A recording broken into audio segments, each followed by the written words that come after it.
ఏపీలో బెట్టింగ్లు 3 పువ్వులు 6 కాయలన్నట్లు జోరు.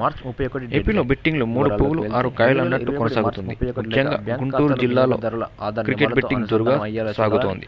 తాజాగా క్రికెట్ బెట్టింగ్ కారణంగా ఓ వ్యక్తి ప్రాణం కోల్పోయాడు. మరో వ్యక్తి పరిస్థితి విషమంగా ఉంది. బెట్టింగ్లో 2 బెల్లంకొండకు చెందిన యువకులు ₹1,00,000 పోగొట్టుకున్నారు. మనస్తాపంతో పురుగుల మంది తాగి ఆత్మహత్యాయత్నానికి పాల్పడ్డారు. చికిత్స పొందుతూ నరేష్ మృతి. కుమరయ్య పరిస్థితి విషమంగా ఉంది. ఆత్మహత్యాయత్నానికి ముందు సెల్ఫీ వీడియో తీసుకున్నారు. బెట్టింగ్లో సురేష్ కుమరయ్యలు ₹1,00,000 పోగొట్టుకున్నారు. బెట్టింగ్ నిర్వాహకుడికి 30,000 చెల్లించారు. మరో 80,000 కోసం నిర్వాహకుడు పట్టుబడ్డాడు. దీంతో ఆ డబ్బులు కట్టలేక యువకులు ఆత్మహత్యాయత్నానికి పాల్పడ్డారు. ఈజీ మనీ కోసం యువత పెడదారి పడుతున్నారు. బెట్టింగ్ ముఠాలపై ఏపీ పోలీసులు